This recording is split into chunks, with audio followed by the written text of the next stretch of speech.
Welcome to the Mike Abadir Show. You'll want to sit tight this hour as host Mike Abadir and co-host Gino Bacola talk to the experts, celebrities, and figures from the worlds of sports and business of sports. We cover the NFL, baseball, basketball, soccer, and horse racing, so we have all of the bases covered. Now, we just need your participation. Here is your host, Mike Abadir. Good morning and good afternoon to everyone. This is the Mike Abadir Show, and we're going to have a lot of fun talking sports today. But before we do, today is February 15th, Thursday, the day after the shooting in Florida. And before we have some fun, just wanted to make a quick mention of a couple months ago, we had a really good guest, a friend of Gino Bacola's, Bubba Derby, who is a pitcher in the Milwaukee Brewers organization, and he walked us through play-by-play, minute-by-minute, as best as he could, his recollection of the Vegas shooting. He was attending the concert and was there and witnessed it and saw the horror, and he came on the show and gave us a real heartfelt, like I said, just walking us through exactly what happened minute by minute. So when you hear about what happened yesterday in Florida, it's obviously touching, heartbreaking, all of those things. And it made me think of Bubba, your friend Gino. And I know there's a lot of banter going on back and forth. There's a lot of emotion and people are angry and frustrated and looking for solutions. And I don't have them, most certainly. I don't know if you do, Gino, but I just hope that people can come together and think about these families, try to come up with some solutions, not unfriend each other and have a lot of hostility towards one another, but really come together to try to find a way to protect students and schools. We've done a good job protecting airports and other areas that are at risk. So hopefully people can come together and just come up with some good solutions. I think we're all smart enough as a nation and advanced enough that we could come up with a way to keep all sides satisfied, Gino. So that's kind of my 2 cents on it, G. I know it touches you because of Bubba, and we're touched by hearing the stories of these students. And there was a football coach and an athletic director who passed away as well. So a little bit challenging to talk about sports and things that are a little bit more meaningless, relatively speaking. But let's try to have a little bit of fun today, a little brevity, and see if we can move things forward. But definitely encourage people to go back and listen to the on-demand of Bubba Derby, G. Yeah, and if there's anybody out there, I mean, if you're the type of person who has some extra cash, or if you have extra time, anything you can do, prayers and positive thoughts are always great, but it's always a little bit better if you can physically do something to help, whether it be sending your time, sending some sort of a donation, because there's going to be a lot of help needed for all the victims of what's been happening this week. So absolutely. Thoughts and prayers out there with everyone. But again, if there's anything you can do, I'm going to try to look for some of the best fundraising efforts and spread them out on social media. So again, a buck here, there, little donations, they're all going to help, and they're all going to be greatly appreciated. So we'll try to make the transition. It's never easy to transition and talk to sports after some big important things happen like that in the world, but our job is, as you mentioned, try to talk sports, keep people informed, keep people having fun. So we'll do our best to keep doing that here on the show, Mike. And it's NBA All-Star Weekend coming up. Yes, it is. We also have pitchers and catchers that reported for spring training. We're going to have Joe, who won our Yahoo Sports NFL Pick'em contest, on for his segment a little later. We're going to talk all about the Eagles and their magical run through the playoffs after Wentz got hurt, how their perspective changed. We'll also pick Joe's brain a little bit on Philly and just some of the Philly teams in general. We could talk some new look Cavs. Lots going on in the world. But you want to start with some All-Star Weekend festivities, little NBA action? Well, let's do that. And I kind of want to debate you on, I know you're a huge NBA buff. You love your NBA, you love your basketball, you love your pro in college. But I'm going to challenge you to really explain to me why you think that the NBA All-Star Weekend is a watch. Something I should spend some time on to watch. And let's compare it to some of the other pro All-Star games that are out there as well. Let's say at least for this year, I think there's some interest, because this is going to be the first time ever that we've seen the teams selected by two captains, and they aren't following strict rules, Eastern Conference versus Western Conference. There's crossover. So we had Team LeBron and we had Team Steph as the team captains. And they were the highest vote earners to get that, right? Yes, okay. They were the highest vote tallies by the fans in order to get that mantle. And so what they did is they selected. The only thing that I think is frustrating is, wouldn't it have been a lot of fun to see that process? I've heard people talk about it, like, wouldn't it have been great to have LeBron and Steph sitting next to each other on Inside the NBA on TNT, and then you have, like, Ernie hosting the show, but you've got Shaq next to LeBron, and then you got Barkley next to Steph, just to kind of needle all their picks? You shouldn't have done, just kind of talk trash to them as they're making their drafts all the way through. I think it would have been fun, something like that, just to kind of put on TV. And then everybody starts asking the questions like, oh, okay, so who's LeBron going to pick? Does that mean that's where LeBron's going to go next year? Is he going to team up with that guy? And then everybody was wondering, is he going to pick Kyrie Irving, which he did pick Kyrie on his team? Is Steph going to go with the Warriors player? There were some fun kind of storylines that we really didn't get to see play out. I have some solutions, by the way. Go ahead. Some solutions, because wasn't the main point of contention that if these guys are picking teams, there could be some hard feelings between the guy that goes last, or teammates, bogus, right? All right. That's so how about bogus. this? Here's a solution. You set some guidelines, some rules in place. For example, you say that you cannot pick a member of your own club. Just as an example, right? So if you're a Warrior, if you're Steph, you can't pick another Warrior, right? That eliminates any possibility of hard feelings that, oh, okay, you took, Durant before you took, so-and-so, that type of thing, right? The way it looked to me is just as far as like the selecting of the teams, because LeBron, the way it said LeBron picked Durant first, it's kind of funny because I think they were trying to keep it quiet. I don't think they really wanted it to get out. And then Durant was interviewed the day that it happened. He was like, "Yep, they picked me first. They told me." He was just like, threw the whole system under the bus, right? Yeah, he was excited. He was like, the first time ever I got picked first. He was so pumped. It wasn't like a Greg Oden situation. Normally people go LeBron over KD, but he was. But pumped. I kind of like hearing that, right? I like knowing too. I wanted to know. Two rivals for MVP awards every single year, two rivals for the finals almost every year, are able to put that aside to put together the best team possible. But so the first rule would be you can't pick a member of your own current ball club. So a Cav can't pick a Cav, a Warrior can't pick a Warrior, right? That's it.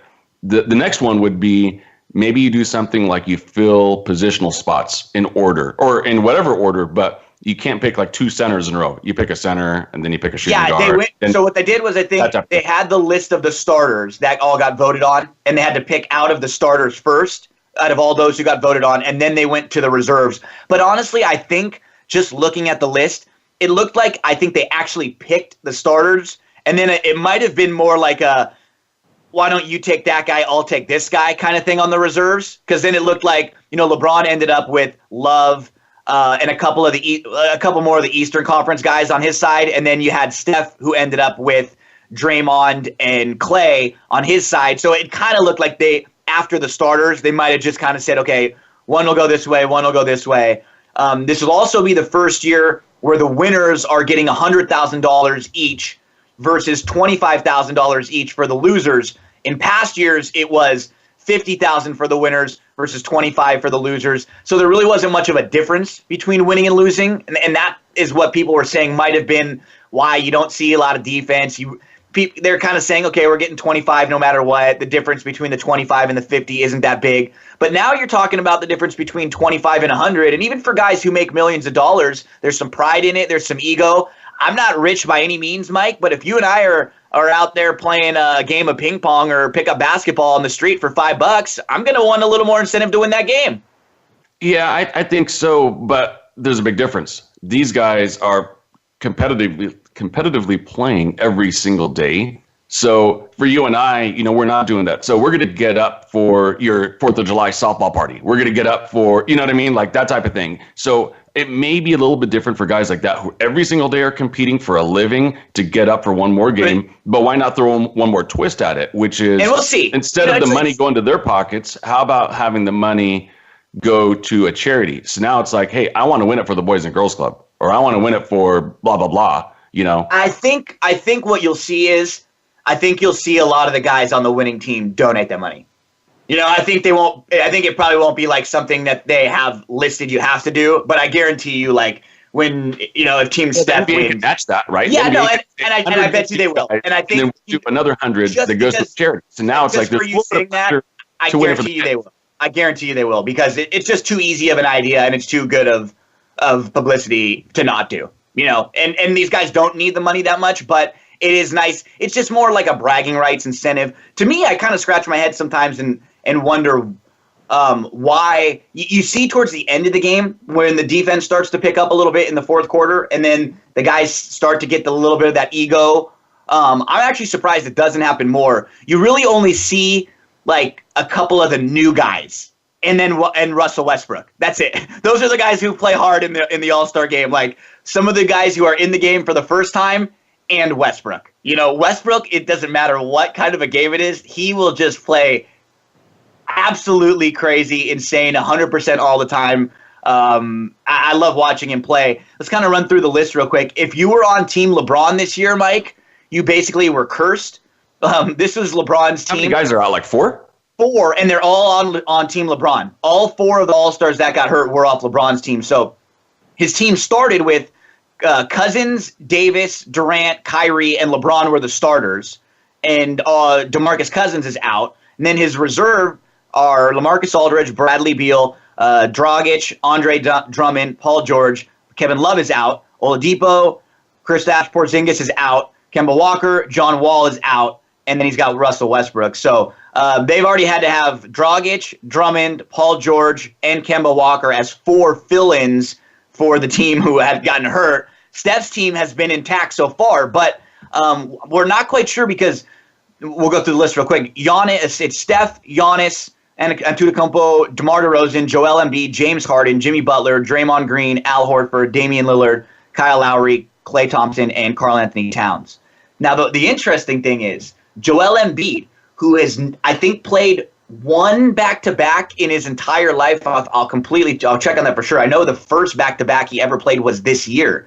He is slated, Mike, to play in the Rising Stars game on Friday night.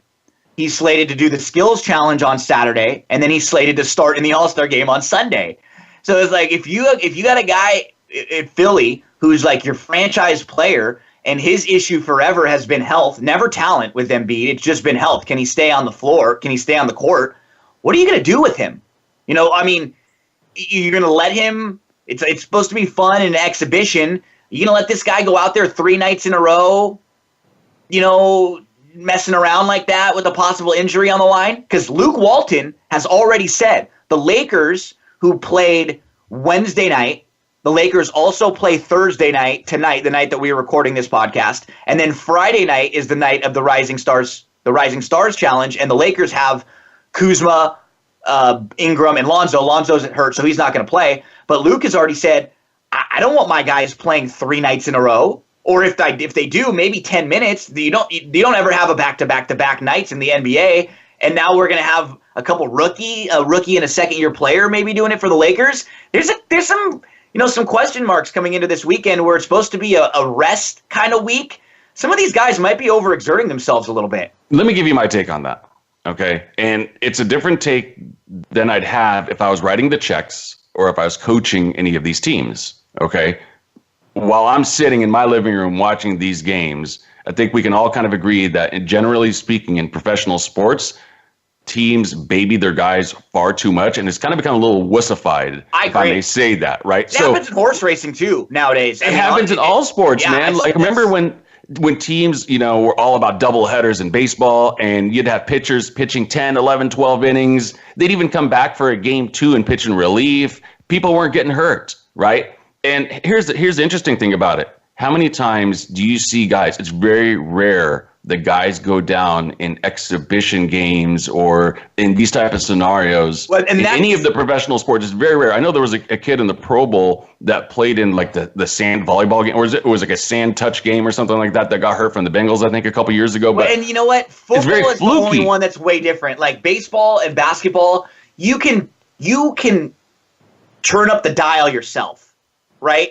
And you do that in football, that's dangerous. If you're not going 100% at all times in football, that's when people get hurt because it's contact. You're going to blindside someone. You got nasty hits. In basketball, it's the full contact sports where the exhibition games, you can kind of play a 7 versus a 10. You never see injuries in these anyways, is what I'm saying. In fact, how many injuries in pro sports do you see where it's a guy in practice, untouched, tearing an ACL or whatever? Half the injuries come in those type of scenarios that you can't predict anyway. So I say let it rip and let the chips fall where they may. As a fan, as someone who studied these games and who studied professional sports for many years, that's kind of my take on it. I say you just go 100% balls to the wall all the time and let the chips fall. That's how I'd be if I was a professional athlete. I can only speak for myself, but I think once you start kind of babying people, and like you said, horses too. Look at how many times horses used to run in a calendar year 20 years ago, even 15 years ago versus now. It's very, very different. And I don't know. I hear it with everything too. A lot of people make the, when you have your kids and you're young, they say you necessarily don't want to give them all the vaccines and the flu shot. You kind of, you want to be like, it's always better to be a little bit harder earlier, because I think people learn and earn. And now with a guy like Embiid, the Sixers are in the 7 spot right now. They're 30-25, and let's be honest, they're not a playoff team without Joel Embiid. He's the reason why they are so good this year. Ben Simmons is good. They have a good group. They have a good group, but they're not a playoff team. So you're looking at Embiid. You know what he wants. He's going to want to play. He's going to be shouting from the rooftops he wants to play. The problem is he didn't play in their most recent game, which was Tuesday night. So now you go, okay. You have a guy who didn't even play in his most recent game. Now is he going to start Friday night for the Rising Stars? See, I would like to see him maybe. I think, like we said, a few minutes in each of the spots would be fine. On Saturday, he's not going to necessarily be playing in a game. It's literally just some drills that he's doing, which he would probably be doing on his off day anyways. That's fine as long as Embiid knows. But you look at the guys like the Lakers, and what's crazy is that the guys we're talking about are all young, real central parts of their organizations. So, you and I, we want to watch a fun weekend, right? We want to see a great rookie game where we've got Embiid and Simmons and Kuzma and Ingram and like Mitchell and all these future stars. We want to see, this is what the future looks like. And then we want to see a fun skills game where they're having some fun and there's personalities. And Embiid's one of the biggest personalities out there. But what we don't want to see is some freak accident where Embiid twists an ankle when he's doing a through the legs dribble, on a drill, and then the whole weekend just leaves a sour taste in your mouth. We don't want to see a Kyle Kuzma go down because for one of the first times maybe in his life he's played back-to-back-to-back games, and he gets into a little hot streak and he starts draining threes and they just kind of leave him out there. We don't want to see that, but we do want to see these guys and their talent. And, they've earned the opportunity to be able to show it off on a national stage a little bit. Absolutely. So let me ask you this. We've got a couple minutes before we get to our first break here. I want to get your take on the slam dunk contest. I know before we got on the air, you and I were talking about the different personalities who are in and the ones that we wish were in the competition for the slam dunk contest. But what are your thoughts on kind of some of the gimmicky props that they'll use, flying over a car or a mascot or this or that? That's really all it's become now, does that move the needle for you? Does that excite you? That doesn't do anything for me. Like, I'm still a fan of the creative dunk itself, But what if we've seen that same dunk over and over again? Is it unique because it's this guy versus Dr. J or this guy versus Jordan because it's his own dunk? That's the main problem that I think you just pointed out, is that I think when you have a big star in there, it doesn't really matter. I don't think people would be frustrated seeing LeBron, Westbrook, Giannis, DeMar DeRozan doing their Vince Carter, Kobe, Dominique Wilkins, MJ impersonations, their takes on those dunks. Give me Vince Carter now. I'll take him at 40. Yeah, right? I love Vince Carter. It's just the personalities that are in there. Yep. Oladipo's having a great year. And, Mitchell's having a great rookie year. Dennis Smith Jr., he can throw it down. And I know Larry Nance Jr. can throw it down. They all can. They're great dunkers. They're really athletic. The problem is just from like a mainstream standpoint, when you've got a few people over on Saturday night and you're watching the NBA events, those 4 names, how many of the regular, just not even an average, just like a below average NBA fan would know any of those players? I completely agree with you. Not one of them. And that's the problem versus having a LeBron and a Westbrook, even a DeMar DeRozan and a Giannis. Those are names that you know. Those are people that you know. Those are some of the best players in the league, and I think there'd be more buzz there. Even the three-point shootout, which in some of the last few years has been pretty good, because we've seen like Clay against Steph and some real studs. It's a little down this year. Gordon, Klay Thompson, Bradley Beal, Paul George, Kyle Lowry, Booker, Wayne Ellington, Tobias Harris. They should just take like the top five 3-point based on percentage or something like that, and just every year that's what it is, and you got to do it. It's part of your contract. This is what you have to. You know, when you sign that contract, you're signing up for your season with the Cavs plus the All-Star festivities plus. So to me, I think that they should do it. Wouldn't you love to see like Kyrie, Lillard and James Harden in that mix too, and Steph? Absolutely. In Clay, like that would be a 5 or 6 that we've seen in years past, where you're like, oh, this is fun. They're going to kind of have Clay and Steph kind of go at it a little bit. They've got a fun little rivalry about who's better. So, I mean, I always end up watching the events, but there's very easy ways they could all be improved a little bit. I completely agree with you. And we got about 30 seconds for the break here. Let me throw out a suggestion for the slam dunk contest. How about, and obviously any suggestion I make when it comes to something like this, I'm sure you'll be able to modify and make it better and Ginoize it, Sure. But why not take the dunkers based on height? So you have all the guys between like 5'8" and 6 foot go up against each other. All the guys, let's say between 6 and 6'6", all the guys between 6'6" and above, right? And then you take the winner of all 4 categories, and then they go up against each other. So now the 5'8" guy is going up against a 7'2" guy. What you're kind of getting something like that was like the year when it was Nate Robinson against Dwight. Yeah. You're going to get something like that, which was one of the more fun years of the last. I think you would get something years. That would be talked about, and it'd be a lot of fun. Yeah, it's something that's just a little different. It's a little different, a little fun. I do appreciate that they did make some adjustments this year to try. That's all we can ask, right? Try. If it doesn't work, then maybe you tweak it again next year. Okay, and after the break, I'm going to ask you this question so you could kind of think about it. Does it hurt the game that every year it's kind of tweaked a little bit differently? Like, is it better to have continuity so that I know what to expect come next year? Because it's gotten to the point where I don't know if it's in any of these All-Star games, NHL, whatever. Is it the world against the U.S.? Is it East versus West? Is it picking teams? Like, I don't know what we're getting from year to year. Does that hurt the game? Let's talk about that right after this next commercial break. We'll be back in a few seconds. Don't go anywhere.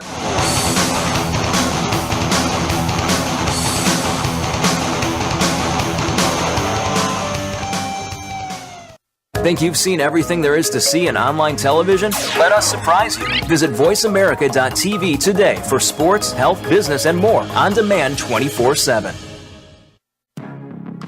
Are you ready for the latest sports news, the culture around the game, and unique insight? Then you need to make Kareem and the Coach your destination each week.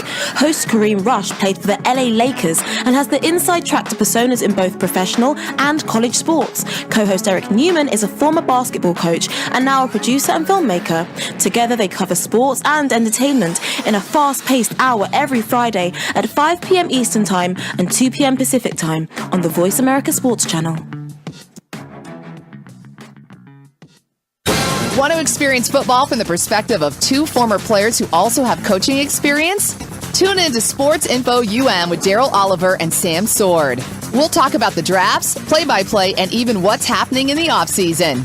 Daryl and Sam have the connections and the knowledge to bring you the inside stories of the game's past, present, and future. We'll cover the camps, on and off field, and everything else, football and beyond. Sports Info UM is heard Mondays at 8 p.m. Eastern, 5 p.m. Pacific on the Voice America Sports Channel. Your internet flagship station for sports, Voice America Sports.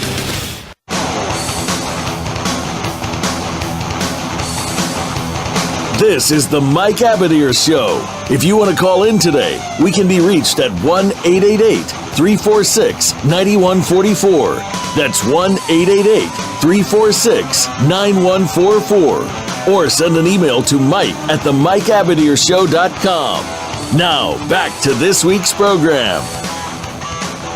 Mike and Gino talking a little NBA All-Star Weekend and the festivities that go along with it. We were just talking about how to improve these All-Star games and the events, the three-point contest, the slam dunk contest, so on and so forth. We're also talking about how the guys kind of let off the gas pedal a little bit, especially when it comes to the defensive side of the game, when it comes to the NBA All-Star game. And Kind of looked like the Lakers the last couple of nights. I wasn't going to go there. 140 points to the New Orleans Pelicans without Boogie. Some fireworks too, some ejections and it was kind of curricular conversations. Luke was excited. Yeah, teams that neither guy was on. Neither guy's on the Celtics yet. They're still having a Celtic kind of feud. It's kind of funny. I love it. Celtic feuds on the lakes. It was funny. It was a funny night. But I agree with you in the sense that it would be nicer to have a little continuity. But I think that the key is getting it right or trying to get it fun. And I think with most of the event, the two really that we're going to talk about, because with the NFL, it's really impossible, right? You just can't have an exhibition game with the NFL because of the way the NFL is played. Like, the point of the NFL, what makes it so awesome, why we love football, why it's so sexy, is because you never know. The next play, your best player could get knocked out of the game. It's not a game that it's a full contact sport. How many injuries do we see with the best players every week in and week out? At any moment, anyone can go down. It is full contact. You really can't play an exhibition that way. Scrap the game, I just don't think you can. Scrap the Pro Bowl entirely. There's zero interest in it. Zilch. Whereas you still do get interest in both the NBA All-Star Weekend and in MLB. You still get to see the stars out there. It's still fun because there are a lot of different events. You get to see a lot of different faces. And with baseball, I really like what they did last year. You got to remember, the problem with baseball for a while was, okay, how do we make this game mean more? Because, 20 years ago, what was happening is people would play the first inning and then they would be on a flight going home in the third inning. Nobody really cared at all. So they made the tweak, you remember, in baseball, to where the winner would get home field advantage for the World Series, which is just absurd. That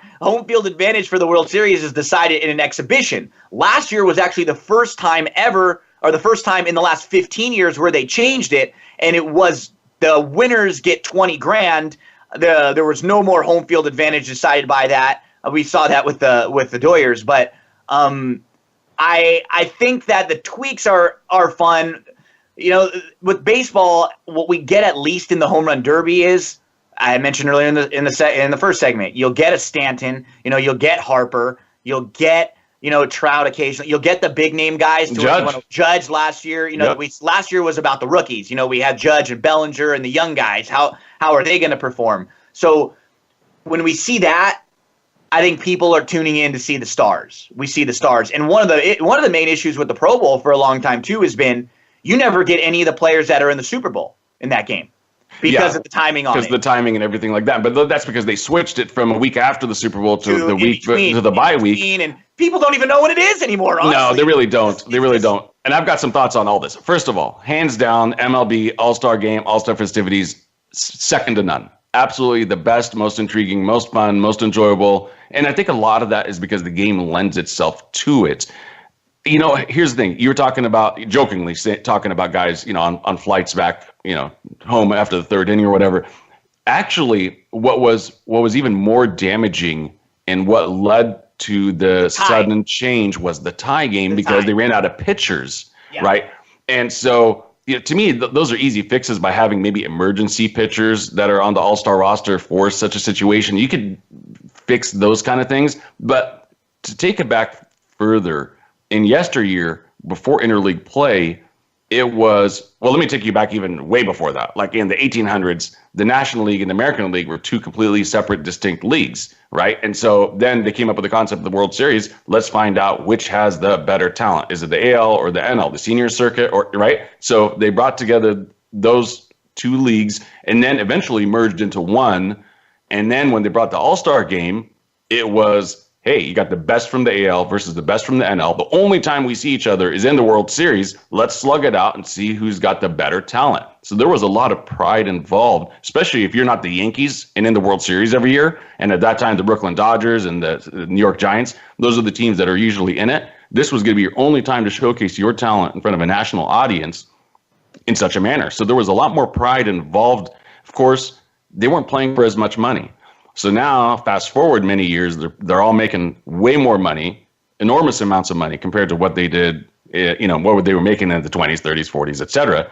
And you had this tie situation, and then it becomes, okay, the guys don't care about the game anymore. I'm not so sure because I think the game lends itself. I mean, it's not like if you're playing shortstop, you're going to commit an error, right? Sure. You don't want to have that happen in an All-Star game. So I think guys do play pretty hard. Now, maybe they don't dive as hard, but even there, I haven't really seen anything that suggests that there's not effort.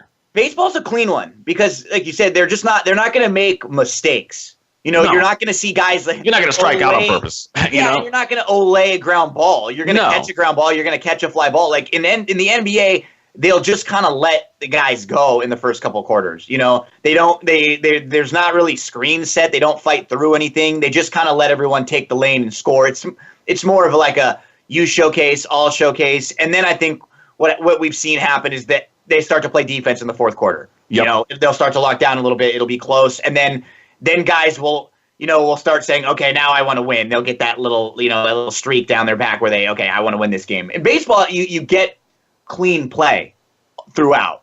So that's what's nice about the baseball game. And actually last year was a good game. I mean, they're generally good games. You don't They usually are. You don't see like super high scoring games. They're actually quick and clean, and they're the best players in the league. And what you even see is you have the best pitching. So a lot of times you'll get, you're going to have 5 or 6 of the best pitchers coming in for one inning apiece. They're going to be fresh every inning, and they're going to be impossible to hit. Is what we see a lot of the time. And let me tell you this: you have the most moments from the MLB All-Star Game, right? There's not a lot of moments that really stand out for me in any of the other All-Star games. But no, you got like back to Bo Jackson hitting that home run off of Rick Rush's All-Star Game, or sliding into the catcher.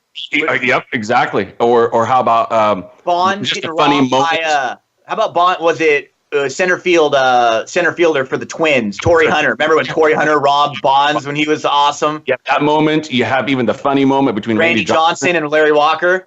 Kruk. Was it Kruk? Was it Kruk? Yeah, Kruk. Right? Kruk. Where he didn't want to swing the bat as a lefty. He was like, the hell with this, man. So you have a lot of funny, iconic moments. You don't really get those from the other sports. So to me, that's what makes in basketball. What do you? I mean, I remembered the Jordan MVP, right? Yep. When they were kind of all like giving him the last shot to take over and over. They kept like setting him up to take the last shot. Then you get like Jordan and Kobe out there together was fun. Like Kobe, Shaq. They had a couple interesting ones out there. Then you'll get the things like when the Warriors are really good and they got 4 or 5 guys out on the court together. So you'll get like little moments, but you really don't get like the fun moments that we've seen a lot of the times in baseball. You're right. Absolutely. And I'll tell you what, there's been some pretty iconic moments from guys from Philadelphia, right? Like Mike Schmidt. Perennial all-star, manning that third base like Brooks Robinson, and also being a league leader in home runs and an MVP candidate. You've got Dr. J obviously being the biggie, and then Iverson few years after that. And I'm talking about Philadelphia because we're going to be able to sit back and relax because we've got a new host for the rest of the show. And I'm talking about the winner of our NFL Playoff Pick'em contest. Did a superb job, went by the name Win It for Wentz, and I'm talking about Joe Quillen, who is, as the winner, gets to host a segment on our radio show. So a big congratulations to Joe. How are you, my friend? What's going on, Joe? Hey, guys, how you doing? I'm doing great. Awesome. Outstanding. Joe, great to have you. I've actually interacted with Joe for a while. Joe, you're a racing fan too. I used to have interactions with you on TBG. So you play the races and you live out in Philly. Are you a fan of all the Philly teams out there? Pretty much, yeah. I mean, if you were to come to my apartment, there's something Philly related on my TV, whether it's Villanova or this time of the year between the Phillies and the Flyers. The Sixers and the Flyers. I've been known to stream one while the other one's on the TV just to keep track of everything that's going on. Absolutely, and you got to do that. I've unfortunately had a couple times this year where I've got the Lakers and USC on both at the same time. You can't really focus. It's fun, but you wish you could watch them one after the other. Joe, what's it like out there right now? Honestly, it's got to be a lot of fun in Philly. You just won the Super Bowl in particular, but you have a really young, exciting basketball team out there in the Sixers. There's got to be a good atmosphere, kind of good feelings, good juju in the air out there. Oh, it definitely is. I mean, you look at the team. It's nice and young. You got Ben Simmons. He had another triple-double last night. Joel Embiid. I follow him on Twitter, and he's a laugh with some of the things he posts, and he's a great guy. He's a great center, and I think he's come at a time where you don't see many 7-foot centers in the league at all, but he has the game where he can step back and hit that big three when you need it, or he can play down low. I mean, he has had some minor injuries. He didn't play last night because he had a ankle sprain, which I found out when I got home a little late, and I watched the second half of the game and then watched the replay later on. That was a big win last night because they were down 24 points in the third quarter. And I don't know what Brett Brown said to that team. I don't know if it was a combination of what he said with possibly the Miami Heat coming back off of a back-to-back, playing the second half of a back-to-back with playing Toronto the night before. Things are looking up for the Sixers. Part one of the process is over. We're in part two, where the part two of the process is starting to win, get that first playoff berth, and who knows? If right now they're in the 7th spot, they got the easiest. They have the easiest schedule per win percentage the rest of the year at 440. So who knows? Maybe they move up. Maybe they move up to the 4-5 game in the 4-5 series in the first round because 4 through 9 is so tight. Maybe they get to that 4-5 game. Maybe it's Milwaukee. Who knows? Maybe they pull off the upset. Then as of right now, I mean, it probably ends up being Cleveland. But if it stays being Toronto, we all know in the last couple of years, Toronto has lost in pretty crazy ways the last couple of years, and who knows, maybe a surprise team gets into the Eastern Finals. I mean, I'm getting ahead of myself, but I'm a type of guy let's take the next step. I don't think you really are, Joe, though.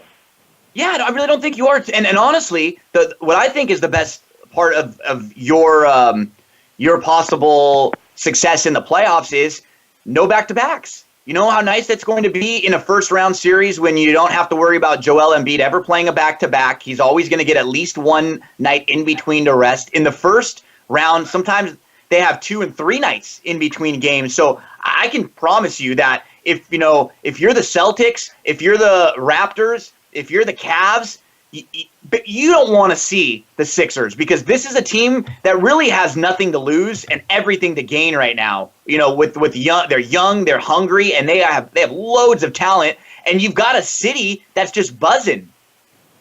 Yeah, and this city has gotten behind the Sixers even when they were winning 10 games a couple of years ago. They may not have been in the seats, but they were following the team. They wanted to see they were waiting in anticipation for Embiid to come back, Simmons to come back. This year it's Markelle Fultz who's out. I mean, that's a great point. We're talking about what a great year without Fultz. Even you haven't even gotten any production from the number 1 pick yet. Exactly. So let me put you on the spot a little bit here and test your Philadelphia fanhood, Joe. Okay. You've had some recent success, obviously, with Villanova a couple weeks ago with the Eagles. Somewhat recent history with the Philadelphia Phillies baseball club. Sixers, it's been a little bit of a while. So, who would you most want to see win the next championship? Is it to have the Eagles repeat? Is it to see the young talent with the Phillies, surprise everybody and take it all the way? Is it Villanova again? If you could only get one championship out of the teams that you love next, who would it be? I really feel it could be the Eagles again because they got a lot of key players who are signed to deal. Now, is that who you think could be or who you want? Right. And give me both, actually. Well. Who's most likely and who would you most want as a fan? I want the Eagles to do it again. Wow, okay. I want to see the dynasty here. Nice. Okay. I mean, I shouldn't use that word, but no, but you got to. You got a young team. You got a quarterback, and you got a young team who was missing your MVP level quarterback when it mattered most. And we're like a minute or two away from the break, so we'll kind of tease it a little bit, Joe. But when we come back from our for our final segment, we'll talk about the Eagles, and we'll kind of set you up along the road, because I'm curious as a fan how your mind and your perspective changed. As the years going on, your team is so dominant. You're looking, and I've got a good buddy of mine, and he's called in a couple times. James, he was like one of our resident Eagles fans, and he would call and give us his opinion. It was funny to see how it was like a roller coaster, how it changed from, man, we could really win this thing, and then Wentz goes down, and you have a decent week with Foles, and then a couple bad weeks with Foles. So now you're starting to scratch your head wondering if you even are going to win a playoff game. Your perspective had to kind of be a roller coaster over the last month or so. Oh, it definitely was. Once Wentz went down, I didn't know what to expect when we came back from LA and we prepared for the Giants game. Yeah, and I think you're onto something when you're talking about the dynasty possibility. I don't think it's premature, and I'll tell you why. The Eagles are extremely well coached. Peterson did an amazing job this season. It's not just because he won the Super Bowl; it's because of how his in-game management was fantastic. I love some of his quotes. He grabbed his huevos. He did. Have you seen some of the things that he's said since winning? I mean, talking about trusting your players, putting them in a position to succeed. But he's also kind of basically, I'm paraphrasing here, but it's something along the lines of, if you don't manage the game in game to win and go for fourth downs and do some trick plays and do some things like that, you're always going to be stuck in the 8-8, 9-7 kind of zone. And look how many coaches in the NFL don't trust their players enough to roll the dice and to make it happen. We saw it a couple of years ago, starting with Del Rio going for, I think it was the opening game against the Saints with the Raiders, and they went for a 2-point conversion to win the game, and it succeeded, and it set the tempo for the whole year. And I feel that Peterson did the exact same thing. So I love what he did. We are up against a commercial break, Joe. We're going to kind of hand over the reins to you in a few minutes and let you kind of dictate the conversation a little bit. We've got a few more questions for you, though. Pick your brain a little bit about Philadelphia sports and then get your thoughts about some of the things that you want to talk about. So let's take a break right now, and we will be back with Joe Quillen, winner of the NFL Playoff Pick'em Contest, and he really killed it. He took the Eagles all the way to the finish line. So not only did he ride the Eagles, but he could have just been on the Eagles all the time and still not won. His selections were great all around. So finding those point totals, that's not an easy task. So let's talk about that and also find out a little bit about his methodology for the contest when we come back from this next commercial break. Stay with us. We'll be back in a moment.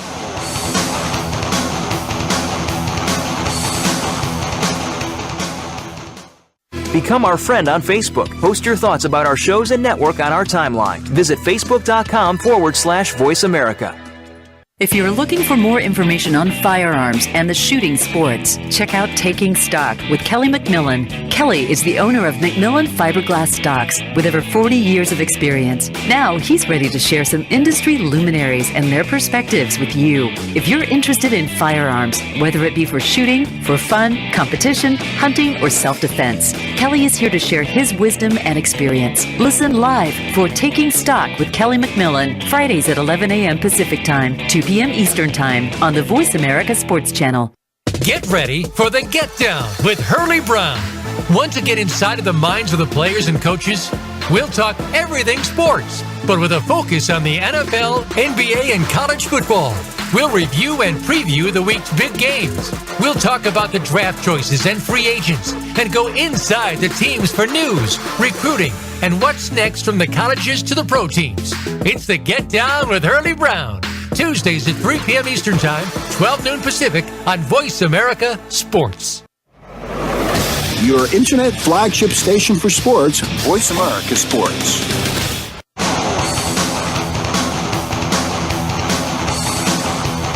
This is the Mike Abadir Show. If you want to call in today, we can be reached at 1-888-346-9144.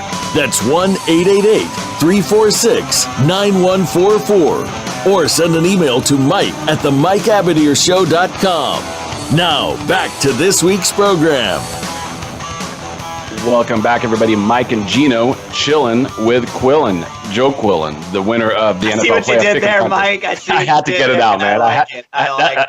You know, I'm not a rapper, I'm not a rhymer, I'm not a flower, but I had to get that out because it just works. Because he's a cool guy, Joe Cool, doing real well, breaking down his affinity and love for all of the Philadelphia sporting clubs. Crazy for Joe.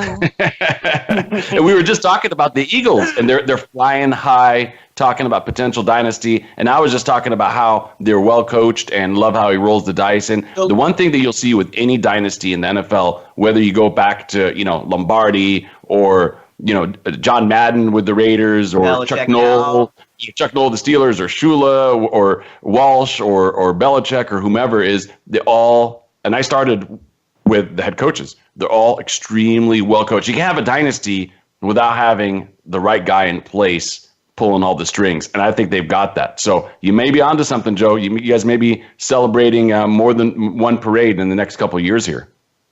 Right, and the setup that they had was for this year's parade was perfect, because if you know the Rocky movies, Rocky was the underdog.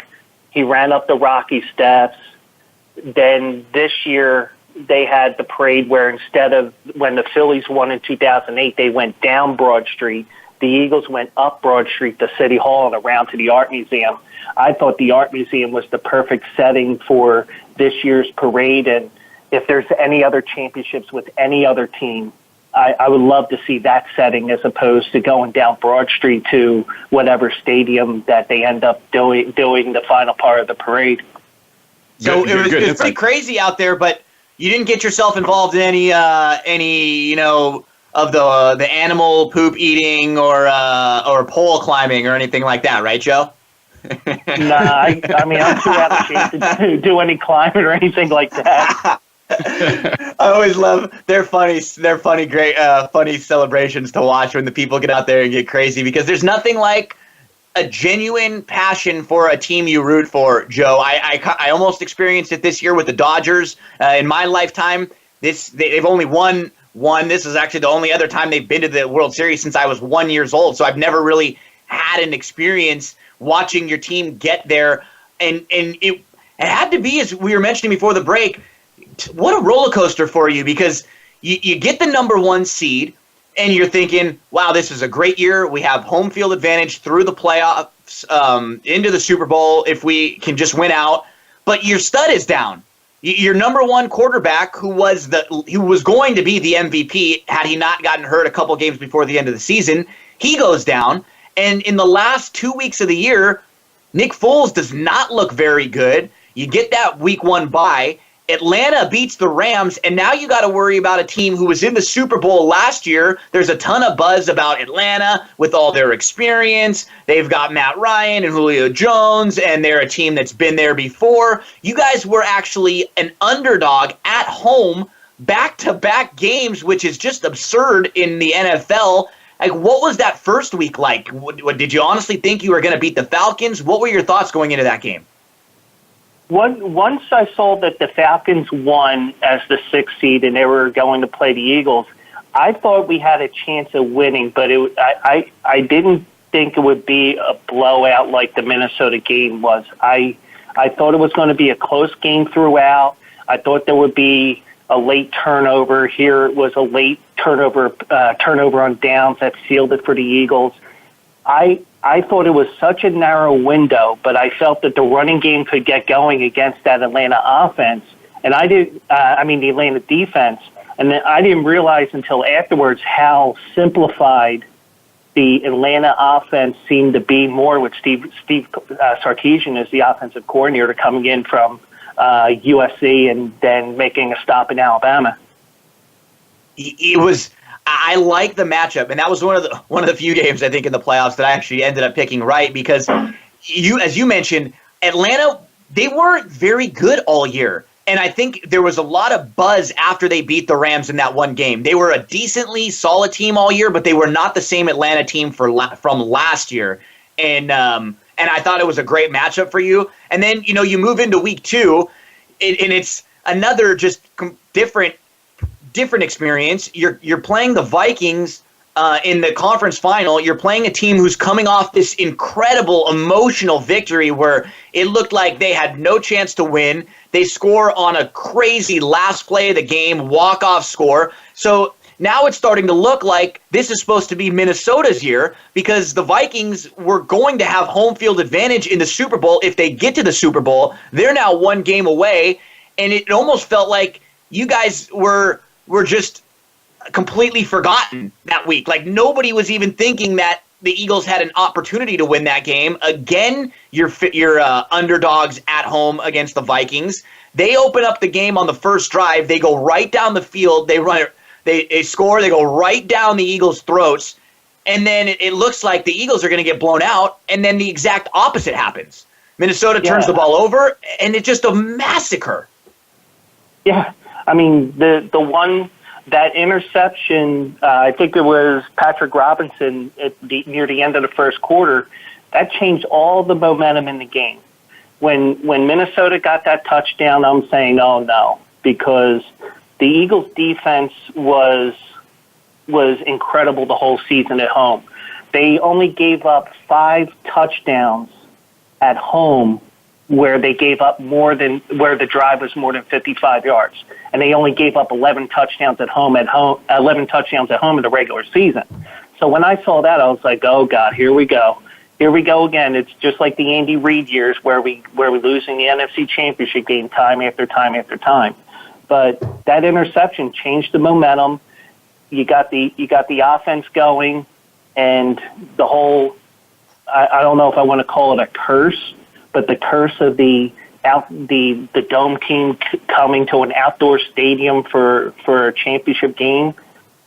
I mean, I didn't know it until late in the game when they mentioned it. They've never won. I never expected 38-7. I expected a close game. Now, it's interesting you bring up Andy Reid. So let me ask you this. The last team that went to the Super Bowl with McNabb and T.O. and everybody, which was a better team? I know this team won it, but if they went up against each other head-to-head, who wins? I really feel that this year's team is better, and I think head-to-head, I think that this team would win, mainly because when you look at the 2000, I think that's the 2004 season. When you look at that, even though the Eagles started out 8-0, T.O. was behaving, everything was clicking. The only thing is, the way Andy Reid always has been, and it was even in that season, you always had time control issues. You always had like conservative play calling, and you didn't see that this year with Doug Peterson, and especially when Nick Foles took over. I felt that one thing that Doug Peterson did was he made sure he played to Nick Foles' strengths. He went and looked back and he saw, okay, this is what he did in the 27-2 season that Nick Foles had with Chip Kelly. He saw that the RPOs were his strength, and he started using them even more and more. And that's a lot of the reason why we got through the Minnesota game like we did. Couldn't agree with you anymore, Joe. I think you just nailed it right there. And once again, it goes back to coaching, right? So, Joe, what was like from last year to this year? Because last year Peterson comes in. You guys have an okay year, but you're a young team with a new quarterback. What was the thought? Like, what was the feeling on him as a coach last year? Was it still positive? Did you still like the fact that he was a kind of an aggressive coach, or were you still kind of unsure because he wasn't proven yet? Yeah, I really thought that he was aggressive from the start. I think he realized last year that there wasn't the weapons that we had this year, and he tried to do what he could with what he had. And a lot of times, if you don't have the weapons, you're not going to win. Jeffrey and Smith were a couple big ones. They were big down the stretch for you. Just guys like that to have. And then you had a different Nelson Aguilar this year, too. You had completely different players at the skill positions. Then you bring in a Jai, you bring in a Blunt, a Clement. Like, you had, from a skill standpoint, it was a completely different group. Exactly, and it's amazing what a few skilled players can do to bring your offensive play up when you know you got the defense that can do the job. Absolutely. And you guys are talking about the skill position guys and things of that nature. Gino, let me take you back to the start of our Super Bowl preview show. And I threw out two names, and we haven't had a chance to really circle up on some of the Super Bowl issues, but the two names that I threw out were Chris Long and LeGarrette Blount. I said, Look out for those guys being huge factors. I think that came into play. I think it was hugely positive to have those guys from a leadership perspective.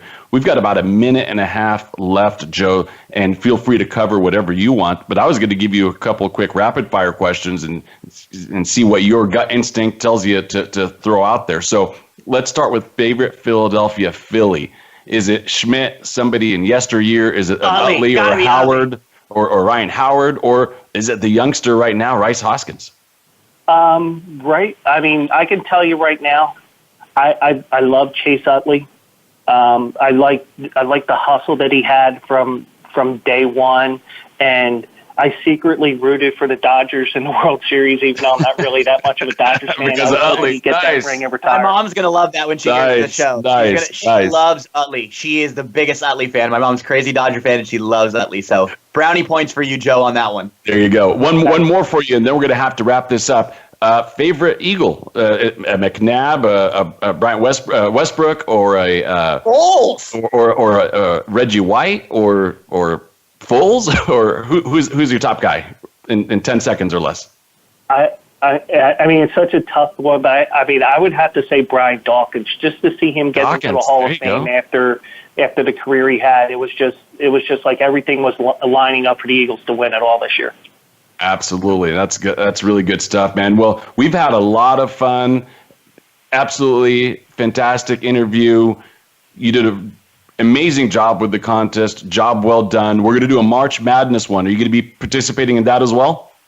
Sure, yeah. Hopefully my Final Four picks don't lose in the first weekend like they seem to do the last couple of years. You and I as well. At least in the football ones, we got to go back every week and redo our picks, even if we went belly up the week before. But Joe, you were awesome, man. You really did a great job. We'll bring you back on to just talk Philly stuff. We'll have you be one of our Philly correspondents. So when something goes down with one of the Phillies teams, or when there's ever any buzz with the Sixers or the Eagles or with Villanova, we'll have to have you on, and we can talk rumors and stuff and what the buzz is like in Philly with you. Great. Can't wait to touch base with you again. And I'm not finishing second to you next time, my man. I'm coming for you.